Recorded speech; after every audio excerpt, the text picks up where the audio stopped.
Ahmedabad plane crash से एक साथ कई घरों को कभी न भूलने वाला दर्द मिला है, लेकिन विमान में सवार कम से कम एक शख्स ने मौत के मुंह से अपनी जिंदगी छीन ली।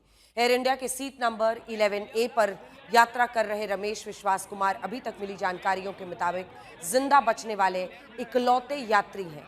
उन्होंने दुर्घटना का शिकार हुए विमान से कूदकर अपनी जान बचाई। उन्हें अस्पताल में भर्ती कराया गया है।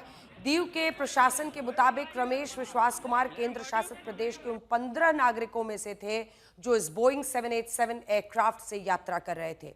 38 वर्ष के रमेश विश्वास कुमार इकोनॉमी क्लास से विमान में यात्रा कर रहे थे और ये हम आपको उनकी सीट दिखा रहे हैं। रमेश विश्वास कुमार अपने भाई अजय विश्वास कुमार के साथ लंदन की यात्रा के लिए निकले थे।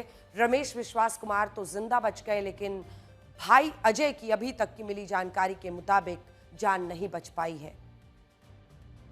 आज अपराह्न जो अहमदाबाद लंदन फ्लाइट क्रैश हुई है उसमें दीव के करीब 15 नागरिक चिन्हित किए गए हैं और एक नागरिक मिस्टर विश्वास घायल अवस्था में हॉस्पिटल में एडमिट हैं।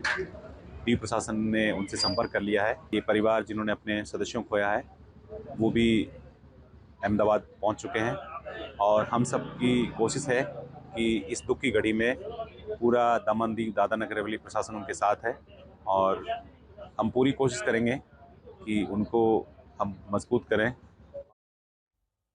और अब सवाल है कि इस हादसे का कारण क्या रहा होगा। सारी चर्चा इसी सवाल पर अटक रही है कि ऐसा क्या हुआ कि सिर्फ कुछ ही सेकंड में ये विमान क्रैश हो गया। इसे पूरा विस्तार से जरा समझते हैं। विमान हादसे का सबसे बड़ा कारण होता है इंजन का फेल हो जाना। ऐसे यात्री विमान में 2 इंजन होते हैं और अगर एक इंजन फेल होता है तो भी दूसरा इंजन काम करता है, विमान सुरक्षित रहता है। इसीलिए इस केस में ये असंभव माना जा रहा है कि यह हादसा विमान के इंजन फेल होने से हुआ होगा, क्योंकि टेक ऑफ के 5 मिनट के अंदर दोनों इंजन का 5 मिनट भी नहीं, लगभग 1:39 पर हुआ है। 2 मिनट के अंदर सब कुछ हुआ। 2 मिनट के अंदर दोनों इंजन का फेल हो जाना बताया जा रहा है कि बहुत मुश्किल लगता है। विमान हादसे का दूसरा जो बड़ा कारण होता है वो है बर्ड हिटिंग, यानी कि अगर कोई चिड़िया या वस्तु विमान से टकरा जाए तो प्लेन में आग लग जाती है, वो क्रैश हो जाता है। लेकिन अब ये विमान नीचे गिर रहा है तो इसमें कहीं ऐसा नहीं दिख रहा कि उसमें आग लगी हो। जो एक्सपर्ट हमारे साथ बैठे थे उन्होंने ये भी कहा था कि एक विंग पर अगर बर्ड हिट भी करता है तो विमान आपको थोड़ा सा इम्बैलेंस होता हुआ दिखेगा, लेकिन ऐसा भी कुछ होता हुआ नहीं दिख रहा है। अचानक वो धीरे धीरे डिसेंट करने लगता है और सीधा गिर जाता है। नीचे गिरने के बाद ब्लास्ट होता है। हादसे का तीसरा कारण होता है टेक्निकल फॉल्ट, यानी तकनीकी खामी। अब ये तकनीकी खामी कुछ भी हो सकती है। वैसे फ्लाइट के टेक ऑफ से पहले उसकी पूरी जांच होती है, उसके बाद ही प्लेन उड़ान भरता है। इस केस में टेक्निकल फॉल्ट ही हादसे का कारण बताया जा रहा है, क्योंकि पायलट ने आखिरी समय पर यह कहा था कि उन्हें थ्रस्ट नहीं मिल रहा है। और प्लेन हादसे का एक और कारण होता है जिसे अंग्रेजी में स्टॉल कहते हैं। इसका मतलब होता है जब विमान अचानक हवा से जमीन की तरफ आने लगता है, क्योंकि उसके विंग्स को ऊपर उड़ने के लिए पर्याप्त हवा नहीं मिलती है। विमान को टेक ऑफ करने के लिए मैक्सिमम स्पीड अचीव करनी होती है और ये स्पीड 300 किलोमीटर प्रति घंटे की होनी चाहिए। एक बार अगर प्लेन इस स्पीड पर पहुंच गया तो फिर पायलट के पास रुकने का फिर समय नहीं हो। और हादसे का एक और कारण होता है पायलट की गलती। टेक ऑफ और लैंडिंग में पायलट का सबसे महत्वपूर्ण रोल होता है। एक बार जब विमान उड़ गया तो फिर हवा में तो पायलट ही उसे ऑटो पायलट मोड में चलाते हैं, लेकिन टेक ऑफ और लैंडिंग में ही पायलट की कुशलता चाहिए होती है और सबसे ज़्यादा हादसे भी इसी वक्त होते हैं। हालांकि इस मामले में अगर आप देखें तो दोनों ही पायलट ज़बरदस्त फ्लाइंग आवर एक्सपीरियंस के साथ थे।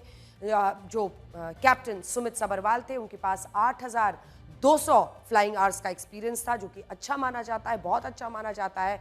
उनके को पायलट का भी 1100 फ्लाइंग आवर्स का एक्सपीरियंस था। इस केस में भी ऐसा ही लग रहा है जैसे पायलट विमान को उस वक्त कंट्रोल नहीं कर पाए जब कोई टेक्निकल फॉल्ट आया। विमान हवा में उड़ा और फिर अचानक से नीचे की तरफ लहराता हुआ दिखाई देता है। नीचे गिरकर, एक बार दिखा दीजिए तस्वीरें, आग के गोले में बदल जाता है। अब ये तो जांच के बाद ही पता चलेगा कि इस हादसे की आखिर वजह क्या थी, लेकिन टेक ऑफ के फौरन बाद आप देखिए अचानक विमान नीचे की तरफ मेडे कॉल करते हैं कैप्टन सुमित सबरवाल और उसके बाद जब विमान गिरने लगता है यहाँ के बाद मतलब अभी तो जैसे एयरपोर्ट के पूरे कैंपस से वो बस निकले ही थे, उसके बाद से ही डिसेंट शुरू हो जाता है, यानी नीचे की तरफ आना, और फिर पूरी तरह से क्रैश कर जाता है। और एक बार ड्रीम लाइनर 787 जमीन छू ले, गिर जाए, क्रैश कर जाए, तो 1.25 लाख से ज़्यादा का जो एयर टर्बाइन फ्यूल है, 1.25 लाख लीटर से ज़्यादा का, उसके फटने से जिस तरह का विस्फोट हुआ है वो वीडियो आप देख रहे हैं। अब बहुत से लोग ये भी सोच रहे होंगे कि ये विमान तो सिर्फ 425 फीट ही ऊपर पड़ा था और दुर्घटनाग्रस्त हो गया, लेकिन फिर भी इसमें इतनी बड़ी संख्या जो है वो लोगों की जान क्यों गई? इसकी वजह है इस विमान का फ्यूल। असल में इस विमान में इतना ज़्यादा फ्यूल था कि एक उड़ता हुआ आग का गोला बन गया। ये बोइंग का 787-8 ड्रीम लाइनर विमान था, जिसे डायरेक्ट अहमदाबाद से लंदन के गैटविक एयरपोर्ट जाना था। ये फ्लाइट 9 घंटे 45 मिनट की थी और इस दौरान इस विमान को 6,800 किलोमीटर की दूरी तय करनी थी। इसीलिए इस विमान में पूरा फ्यूल था, मतलब पूरी तरह से पैक। जब आप इंटरनेशनल फ्लाइट के लिए जाते हैं, लंबी दूरी के लिए जाते हैं, लगभग 9.25 साढ़े 9 घंटे की ये फ्लाइट थी, ऐसे में पूरा फ्यूल भरा जाता है। जानकारी के मुताबिक इस विमान की टोटल फ्यूल कैपेसिटी 1,26,000 लीटर से भी ज़्यादा की है और इसे लंदन तक यात्रा के लिए करीब 55,000 लीटर फ्यूल की ज़रूरत थी। कोई भी विमान ज़रूरत से ज़्यादा फ्यूल लेकर उड़ता है क्योंकि इमरजेंसी कहीं भी आ सकती है। कई बार ऐसा होता है कि किसी भी कारण से विमान को लैंडिंग की परमिशन नहीं मिलती है और उसको दूसरी जगह जाना पड़ता है या आसमान में उसको वक्त गुजारना पड़ता है। हवा में आप देखते होंगे जब बड़े बड़े एयरपोर्ट्स पर बहुत ज़्यादा कंजेशन हो, भीड़ हो, तो विमान वहीं पर ATC से कोऑर्डिनेट करके एक एरिया में उड़ता रहता है जब तक उसको लैंडिंग के लिए जगह ना मिले। इसी वजह से विमान अपनी ज़रूरत से ज़्यादा फ्यूल लेकर चलता है। इस हिसाब से हम माने तो कम से कम 65 से 70,000 लीटर फ्यूल तो इस विमान में रहा ही होगा। और विमान को उड़े हुए भी सिर्फ कुछ सेकंड्स हुए थे, इसीलिए उसका पूरा फ्यूल उसमें मौजूद था। जब सिर्फ 425 फीट की ऊंचाई से गिरा तो वो एक तरह से आग का गोला बन गया। अब सोचिए कि अगर 65 से 70,000 लीटर जेट फ्यूल एक जगह पर गिरेगा और उसमें आग लगेगी, सोचिए क्या स्थिति होगी। वैसे ही हाईली इन्फ्लेमेबल सब्सटेंस ये होता है, बहुत ज्वलनशील होता है। विमान में इसी वजह से, ATF की ही वजह से लोगों को लाइटर और कुछ भी ऐसी चीज़ें लेने की इजाज़त नहीं होती है जो जिसकी चिंगारी भी निकले, क्योंकि फिर वहाँ से जो आग भड़केगी उसको रोका नहीं जा सकता। इसीलिए तो हम कह रहे हैं कि ये विमान पूरी तरह से आग का गोला बन गया और उस वक्त यहाँ कम से कम 1200 से 1500 डिग्री सेल्सियस का तापमान रहा होगा। और इस तापमान पर, इस टेम्परेचर पर तो लोहा तक गल जाता है। सोचिए इंसान का क्या हाल हुआ होगा। चलते हैं, हमारी सहयोगी इस वक्त हमारे साथ श्वेता मौजूद है सीधा अहमदाबाद से।